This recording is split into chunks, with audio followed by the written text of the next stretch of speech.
अस्सलाम वालेकुम दोस्तों, कैसे हैं आप सब? अल्हम्दुलिल्लाह खैरियत से होंगे। तो आज की जो वीडियो काफी शॉकिंग है। और ये शॉकिंग इसलिए है, आपको पता है कि फरवरी 8 को पाकिस्तान का इलेक्शन जो है वो ख़त्म हो चुका है। 8 तारीख को स्टार्ट हुआ था और 9 तारीख तक भी शायद चल रहा था। शायद काउंटिंग और काउंटिंग तो चल रहा था और हमने इतना न्यूज़ में देखा कि उसमें और ये बता दंगा भी रहे हो गया थे। बीच में। और असल में बात ये है कि हमने जितना न्यूज़ को फॉलो किया है, न्यूज़ से हमने इंफॉर्मेशन गैदर किया है, वो ये बात है कि इमरान खान की पार्टी पीटीआई ने जो उसके जो नुमाइंदे जो इंडिपेंडेंट नुमाइंदे थे, वो कहीं पर बहुत सारे सीटों से वो आगे चल रहे थे।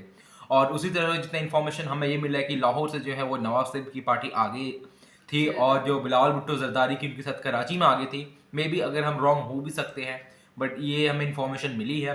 और ओवरऑल देखा जाए तो पीटीआई ने कहा कि जो आवाम ने जो कहा है कि पीटीआई ही जीतेगी, बट अनफॉर्चुनेटली ऐसा होगा या ना होगा वो अलग बात है। अब क्या इसमें फौज की मदाखिलत होगी, बाकी जो भी इंफॉर्मेशन मिशन है है आप लोग वो कमेंट सेक्शन में तो हमें इस जरूर इंफॉर्मेशन को बताएं। हम और भी सही करते हैं। आज जो वीडियो में है ये है इमरान रियाज खान साहब, जो कि है कि बिग न्यूज धांधली के सबूत, what happened last night, Imran Riaz Khan. Let's go. Pakistan Tehreek e Insaf उस वक्त तक लगभग 135 सीटों से आगे चल रही थी और उसके बाद उसकी जीत मज़ीद बढ़ती गई जहाँ जहाँ से हमें इत्तलात आ रही थी, क्योंकि हम वो फैसला मुरतब कर रहे थे उन नताइज की बुनियाद पे जो फॉर्म 45 के मुताबिक मिल रहे थे। फॉर्म 45 वो फॉर्म होता है जो हर पोलिंग स्टेशन से जारी किया जाता है, जो प्रिजाइडिंग ऑफिसर, जो हर पोलिंग स्टेशन के अंदर सरकारी ऑफिसर मौजूद होता है इलेक्शन कमीशन के अमले में, वो सिग्नेचर करके एक पेपर देता है कि इस पोलिंग स्टेशन का नतीजा ये है। उन नताइज के मुताबिक जो फॉर्म 45 के नताइज थे, उनके मुताबिक जो उम्मीदवार जीत रहे थे वो पाकिस्तान तहरीक-ए-इंसाफ के हमायत याफ्ता उम्मीदवार थे और वो सिंपल मेजॉरिटी से काफ़ी आगे निकल रहे थे। यानी अगर मैं आपको ये कहूँ कि वो दो तिहाई अक्सरियत की तरफ जा रहे थे तो ये गलत नहीं होगा। लेकिन उसके बाद फिर नताइज रोक दिए गए, नताइज रोके गए और पाकिस्तान में लगभग रात को 3 बजे 4 बजे तक तो नताइज रुके हुए थे और उसके बाद फिर नतीजे आना शुरू हुए वापस।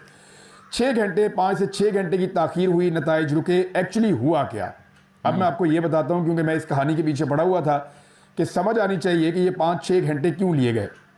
पूरे पाकिस्तान के अंदर एक ट्रेंड बन गया था, कोई भी ये एक्सपेक्ट नहीं कर रहा था कि पब्लिक इतने बड़े पैमाने पर निकल कर इस तरह से वोटिंग कर देगी। इमरान खान का जो एक दावा था कि लोग निकलेंगे और इमरान खान को बहुत ज़्यादा वोट करेंगे, वो दावा किसी को यकीन नहीं था, लेकिन वो दावा दुरुस्त साबित हुआ और उसके बाद लोग निकले और इतने बड़े पैमाने पर वोटिंग हुई कि मैनेज करना मुश्किल हो गया। कहीं 40,000 की लीड है, कहीं 60,000 की लीड है, कहीं 70,000 की लीड है। इस तरह पाकिस्तान तहरीक-ए-इंसाफ आगे चल रही थी। नवाज शरीफ जो विक्ट्री स्पीच करने के लिए बैठे हुए थे अपने ऑफिस में अपने साथियों के साथ, और उन्होंने वहाँ पे जीत की, फतह की एक स्पीच करनी थी और उस सुबह भी नवाज शरीफ साहब ने कहा था कि सिंपल मेजॉरिटी उनको मिलेगी और वो बार बार यही डिमांड करते रहे हैं पाकिस्तान में अपने ताल्लुक़ वालों के साथ। वो यही कहते रहे हैं कि हमें सिंपल मेजॉरिटी दिलवाई जाए, सिंपल मेजॉरिटी देंगे तो मैं मुल्क के मसले हल कर सकूँगा, वरना मैं नहीं कर सकूँगा। नवाज शरीफ को बार बार उसके सामने ये ऑप्शन रखा गया कि आप पाकिस्तान पीपल्स पार्टी के साथ इत्तेहाद करके एक हुकूमत बनाएं। मुमकिन नहीं है कि इतने बड़े पैमाने पर धांधली की जा सके, लेकिन नवाज शरीफ उसके ऊपर राज़ी नहीं हो रहे थे। रात गए जब नवाज शरीफ साहब ने ट्रेंड देखे वोटिंग के, तो नवाज शरीफ साहब बहुत बदमज़ा हुए, जिसका मैं पहले ही आपको जिक्र कर चुका था। नवाज शरीफ साहब उठे और अपने साथियों के हमरा वहाँ से निकल गए। जो कारकुन आए हुए थे जीत का ऐलान सुनने के लिए, वो भी मायूस हो गए। मियाँ साहब के चेहरे के ऊपर मायूसी झलक रही थी।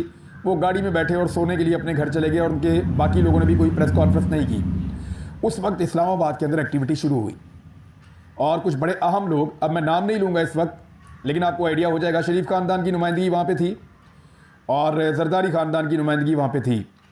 ये दो बड़ी पॉलिटिकल पार्टीज़ और कुछ और दीगर स्टेक होल्डर्स इस्लामाबाद में इकट्ठे हुए और इंतखाबात के रिज़ल्ट्स इनके इकट्ठे होने से पहले रोक दिए गए।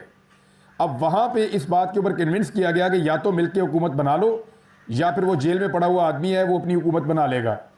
अब ये दो ऑप्शन मौजूद थे, या तो मिलकर हुकूमत बना लो और उसी तनख्वाह के ऊपर काम करने के लिए तैयार हो जाओ। तो फिर फैसला ये हुआ कि जितवाया जाए। फैसला ये हुआ कि इमरान खान की कामयाबी को, उसकी जीत को शिकस्त के अंदर बदला जाए। देखिए, लोग पाकिस्तान के जीत चुके हैं, पाकिस्तान में जमहूरियत जीत चुकी है, लोगों ने ख्वाब के वोट तोड़ दिए हैं, लोग निकले, लोगों ने वोट डाले, लोगों ने कामयाबी के साथ अपने वोट का हक अदा किया और गिनती के अंदर लोग जीत गए। ये तो बाद में इलेक्शन को तब्दील किया गया। मैं सबूत आपके सामने भी रखूंगा, ऐसे सबूत धांधली के रखूंगा कि आपके भी 14 तबक रोशन हो जाएंगे। आप हैरान हो जाएंगे ये हुआ क्या है पाकिस्तान में। तमाम की जो बारह जज्बा रात है में वो ये तय हो काफी गया मजबूत है। कि मिलजुल काफी के सरकार मजबूत बनाई और ये जाएगी कहीं ना कहीं और इमरान खान से हमें बचाया तरीके जाएगा, से क्योंकि इमरान खान उन्होंने बोतल में बंद वो जिन दी है है। जो अगर बाहर आ गया तो इनको खा जाएगा। तो इन्होंने इमरान खान के खौफ के बाद, यानी जो खौफ इमरान खान का था, उसने इनको मजबूर किया कि दोबारा से उसी तनख्वाह पर मिलकर काम कर लेते हैं। लेकिन बड़े बदमजा हुए, सबको जो ख्वाब आ रहे थे वो टूट गए, सवाए पाकिस्तान पीपल्स पार्टी के। पीपल्स पार्टी का मसला ये है कि उन्होंने कराची के अंदर उस लेवल का धांधला किया है और सिंध के अंदर जिस तरह उन्होंने सीटें निकाली हैं धांधली करके, तो पीपल्स पार्टी ने अपना एक मार्जिन क्रिएट कर लिया था कि हम एक बेहतर पोजीशन में आ जाएं पहले से। तो वो अपनी पोजीशन बरकरार रखने में कामयाब हुए और उसकी सबसे बड़ी वजह यह है कि पाकिस्तान तहरीक इंसाफ के हाथ और पाँव बांध कर, उनसे बल्ले का निशान छीन कर, उनके ऊपर मुकदमे बनाकर, बगैर जलसों, बगैर रैलीज और बगैर बैनर और पोस्टर के, बगैर जो है वो पोलिंग एजेंट्स के और बगैर जो है वो पोलिंग कैंप्स के, हर चीज़ के बगैर उनको इलेक्शन लड़ाया गया। तो पीपल्स पार्टी ने इसका फ़ायदा उठाया। PMLN उठा नहीं पाई। पंजाब के जो शहरी हैं वो निकले और उन्होंने मौका देखकर चौका मारा और नवाज शरीफ साहब जो हैं वो क्लीन बोल्ड हो गए इस मैच के अंदर। नवाज शरीफ साहब अपनी दोनों सीटें हार रहे थे जिस वक्त उठकर वो गए हैं, मानसेरा से भी और लाहौर से भी। यास्मीन राशिद तगड़ी लीड से उनको हरा रही थी। उसके बाद जब इस्लामाबाद वाला काम हो गया तो फिर हुआ क्या, फिर नताइज बदलना शुरू हुए। जो अहम नताइज अब तक बदल चुके हैं मैं आपको बताता हूँ। एक तो चौधरी सालिक हुसैन जो लगभग 1 लाख वोटों के करीब से हार रहे थे, चौधरी परवेज अली साहब की एहलिया से लगभग 1 लाख वोटों की लीड से वो जीत रही थी। वहाँ पे चौधरी सालिक हुसैन को जितवा दिया गया धांधली करके। अभी ये मामला कोर्ट में जाएगा। अच्छा ये याद रखिएगा, जितनी भी ये धांधली हुई है ना, ये सस्टेन नहीं कर पाएगा। ये मामले अदालतों में जाएंगे और जो 4 सीटों वाला मामला था 2013 में, अब ये 40 सीटों का मामला होगा और ये इसको बर्दाश्त नहीं कर पाएगा निज़ाम। आप देखिएगा होगा क्या। इसके बाद मेजर ताहिर सादिक जीत चुके थे, इनको हरा दिया गया। आमिर मुगल इनकी जीत अनाउंस कर दी थी, इस्लामाबाद के सहाफ़ियों ने भी हर तरफ पता चल गया था, इनको हरा दिया गया। मेहर बानो कुरैशी, इनको हराने के लिए क्या कार्रवाई डाली गई है ज़रा ये मैं आपको बता देता हूँ। जो नवाज शरीफ का हल्का है ना, वहाँ पे जो टोटल वोट कास्ट हुआ है, नवाज शरीफ के हल्के में टोटल वोट कास्ट हुआ है जी 2,94,000 तकरीबन वोट कास्ट हुआ है। मेहर बानो कुरैशी के हल्के में जो टोटल वोट कास्ट हुआ है वो तकरीबन 2,54,000, यानी को 50,000 वोट कम, 40,000 वोट कम पड़ा है मेहर बानो कुरैशी के हल्के में। नवाज शरीफ के हल्के में जो वोट मुस्तरद हुए उनकी तादाद देखिए अब 650 है। मेहर बानो कुरैशी के हल्के में यही तादाद 16,555 है। क्यों? क्योंकि 9,000 के मार्जिन से यूसुफ साहब को इलेक्शन जितवाया गया है। सैयद अली मूसा गिलानी को 8,000 के मार्जिन से जितवाया गया है। तो 16,000 वोट बीच में से मुस्तरद कर दिए गए हैं सिर्फ मेहर बानो कुरैशी वाले। अब ये मुस्तरद वोटों को जब आप देखेंगे तो इसके अंदर जब ये मामला अदालत में जाएगा तो ये सीट वापस भी हो सकती है। तो ये मेहर बानो कुरैशी को हराया गया। यास्मीन राशिद साहिबा जो बहुत आगे जा रही थी नवाज शरीफ से, उनको हराया गया। और नवाज शरीफ वाले हल्के में क्या हुआ, जो गेम डाली गई नवाज शरीफ साहब के साथ बहुत बड़ा प्रैंक हो गया। वो क्या हुआ मैं आपको भी पढ़ के सुनाता हूँ। नूर आलम खान जो इलेक्शन हार रहे थे रात तक बहुत बुरी तरह, उनको जिताया गया क्योंकि उन्होंने ये कह रखा था कि मैंने मदद की है तो मेरी भी मदद की जाए। फिर अली एजाज भुट्टर, उनकी जगह पे अलीम खान को जिताने की कोशिश की जा रही है, वो अभी तक लड़ रहे हैं। महर शराफत कसूरी ये इलेक्शन जीत चुके थे। मरियम नवाज के बाद एक ही सूबाई असम्बली की नशिस्त थी जो लाहौर से वो लड़ रही थी। महर शराफत कसूरी के मुकाबले में रात गए, पुलिस की भारी नफरी मुख्तलिफ पोलिंग स्टेशन में पहुंची, घेरा डाला, पोलिंग एजेंट्स को बाहर निकाला, मार कुटाई की और महर शराफत के मुकाबले में मरियम नवाज को बहुत थोड़े से मार्जिन से जीता हुआ करार दिया। अयाज अमीर जिनके बारे में पूरा पाकिस्तान कह रहा था कि ये इलेक्शन नहीं हार सकते, तो अयाज अमीर को इलेक्शन हराया गया। राजा बशारत रावलपिंडी से 50,000 की लीड से जीत रहे थे, इनके साथ जाती हुई सेमाविया ताहिर ये भी इलेक्शन जीत चुकी थी। शुएब शाहीन बड़े मार्जिन से जीत चुके थे। जरताज गुल वजीर 50,000 के मार्जिन से जीत रही थी। ये वो सारी सीटें जहाँ पे अभी तक बड़ी बड़ी मैं मेन सीट्स आपको बता रहा हूँ जहाँ धांधली कर दी गई है। अभी आपको और बहुत सारी नशिस्तें ऐसी मिलेंगी जहाँ पे धांधली की जाएगी और ये मामला अदालतों में जाएंगे, ये ऐसे रुकेंगे नहीं। ये जीत भी बड़ी आर्जी नौयत की रहेगी और ये हुकूमत भी कोई अगर बन भी गई तो ये ज़्यादा चलती हुई दिखाई नहीं देगी। आलमी मुबस्सरीन जो पाकिस्तान के अंदर रिपोर्टिंग कर रहे थे, जर्नलिस्ट थे, उन्होंने बड़ी वजाहत के साथ इस बात को रिपोर्ट किया है कि पाकिस्तान में और वो ये तासुर लेकर गए हैं पाकिस्तान से, यानी उनको जो भी उन्होंने कल के दिन से तासुर लिया वो ये है कि पाकिस्तान तहरीक इंसाफ सबसे बड़ी जमात है, उसने सबसे ज़्यादा वोट लिए हैं, उनकी सबसे ज़्यादा नशिस्तें हैं, लेकिन इसके बावजूद पाकिस्तान में सूरत हाल को बदला जा रहा है। अब होना ये चाहिए कि जिन जिन सब लोग तो कर भी नहीं पाए क्योंकि बहुत सारे पोलिंग एजेंट्स को मारा गया है, उनको बाहर निकाला गया है, लेकिन जहाँ जहाँ पे जितने भी फॉर्म 45 मौजूद हैं पाकिस्तान तहरीक इंसाफ के हमायत याफ्ता उम्मीदवारों के पास, वो अपने फॉर्म 45 को गायब करें और महफूज मकामात पर मुंतकिल करें, और जो जीतने वाले उम्मीदवार हैं उनको भी महफूज मकामात पर मुंतकिल करें, चाहे उनको जीत को हार में बदल दिया गया हो। उम्मीदवार भी महफूज मकाम पर रहें, अपने फॉर्म 45 भी महफूज मकाम पर रखें, क्योंकि अब आपको गिरफ्तार करके आपसे फॉर्म 45 का तकाजा किया जाएगा। ये फॉर्म 45 अभी भी आपकी लाइफ लाइन बन सकते हैं, लिहाजा ये काम तो फौरी तौर पे करना चाहिए। जिन उम्मीदवारों को लगता है कि उनके साथ ज्यादती हुई है, अब आपको समझ आ रही होगी कि इलेक्ट्रॉनिक वोटिंग मशीन जो इमरान खान साहब लाना चाहते थे उसको क्यों मना किया गया। अगर आज पाकिस्तान में इलेक्ट्रॉनिक वोटिंग मशीन होती तो नतीजा कल रात 9 बजे तक पूरे पाकिस्तान में आ चुका होता 90%, और रात 12 बजे तक लोग सो गए होते पूरा नतीजा सुनकर, और उस नतीजे के ऊपर कोई उंगली भी नहीं उठा सकता। तो इलेक्ट्रॉनिक वोटिंग मशीन को इसलिए नहीं चलने दिया गया कि धांधली करनी होती है, इलेक्शन को मैनेज करना होता है, और इलेक्शन के नताइज को अपने मुताबिक तब्दील करना होता है। किसी को नवाजना होता है और किसी को नहीं नवाजना होता, और किसी को दबाना होता है, उसके साथ ज्यादती करनी होती है। मरियम नवाज लाहौर की दोनों सीटें हार गई थी, उनको कैसे जितवाया जा रहा है ये भी आपके सामने है। मैं अब आपको ज़रा मियां नवाज शरीफ साहब ज़रा फॉर्म 45 को आप देखें, और फिर एक फॉर्म, अच्छा फॉर्म 45 और फॉर्म 46 के अंदर ज़रा पहले आप फ़र्क समझ लें ये है क्या, क्योंकि जल्दबाजी में बहुत बड़ी बड़ी गलतियाँ हो गई हैं। ये सारी गलतियाँ अदालतों में जाएंगी, और अदालतों के अंदर बड़े जूते पड़ने वाले हैं, क्योंकि अदालतों में जब ये सवालात वकील उठाएंगे तो नवाज शरीफ के वकला के पास या नवाज शरीफ की पार्टी के जो उम्मीदवार हैं जो जीतने वाले हैं बज़ाहिर, उनके पास कोई जवाब नहीं होंगे। वो बुरी तरह फंस चुके हैं। कैसे फंसे हैं देखें, मैं आपको बताता हूँ। वो ऐसे फंसे हैं कि फॉर्म 45 होता है एक पोलिंग स्टेशन का, फॉर्म 47 होता है पूरे हल्के का। MNA के हल्के में मिसाल के तौर पे 200 पोलिंग स्टेशन है ना, या 300 पोलिंग स्टेशन है, तो 300 फॉर्म 45 होंगे, और इन 300 फॉर्म 45 को जब आप मिलाएंगे तो एक फॉर्म 47 बनेगा। इसको ज़रा आप अच्छी तरह समझ लें ताकि हर पाकिस्तानी को समझ आ जाए कि उनके साथ दाव लगाया क्या गया है। आपको समझ आ जाएगी कि एक्चुअली हुआ क्या है आपके साथ, पाकिस्तान के साथ क्या हुआ। फिर सुन लें, फॉर्म 45 हर पोलिंग स्टेशन से एक निकलता है। अगर 300 पोलिंग स्टेशन है तो 300 फॉर्म 45 हैं। फॉर्म 47 RO के दफ्तर से एक निकलता है, और इसके अंदर तमाम फॉर्म 45 का जो नतीजा होता है उसको इकट्ठा करके जमा करके लिख दिया जाता है, तो इसको कहते हैं फॉर्म 47। ये हतमी नतीजा होता है। अब नवाज शरीफ के हल्के का मैं सिर्फ एक आपको फॉर्म 45 पढ़ के सुना रहा हूँ, सिर्फ एक फॉर्म 45। ये फॉर्म 45 क्या कह रहा है कि यास्मीन राशिद साहिबा ने 440 वोट लिए हैं, और नवाज शरीफ साहब ने जो हैं वो 217 वोट लिए हैं। यानी यहाँ नवाज शरीफ साहब आधे वोट ले पाए यास्मीन राशिद के मुकाबले में। ये जो फॉर्म 45 मैं आपको पढ़ के सुना रहा हूँ, ये Abdali grammar girls high school है, और गर्ल्स स्कूल है, ग्रामर स्कूल है, और अब्दाली रोड लाहौर पे है। मैं गया हूँ जी यहाँ पे, मैंने ये स्कूल विजिट किया हुआ, मैंने देखा हुआ है माजी में। अब ये फॉर्म 45 क्या बता रहा है, ये एक हल्के का है, याद रखिएगा। इसने कुछ ऐसी चीज़ें बताई हैं कि नवाज शरीफ का और रिजल्ट जो है वो यास्मीन राशिद का, ये तो इसने बता दिया है, लेकिन इसने कुछ चीज़ें और बड़ी अजीब बताई। यहाँ पे एक उम्मीदवार इकबाल अहमद खान, तीसरे नंबर पे इनका नाम लिखा हुआ है।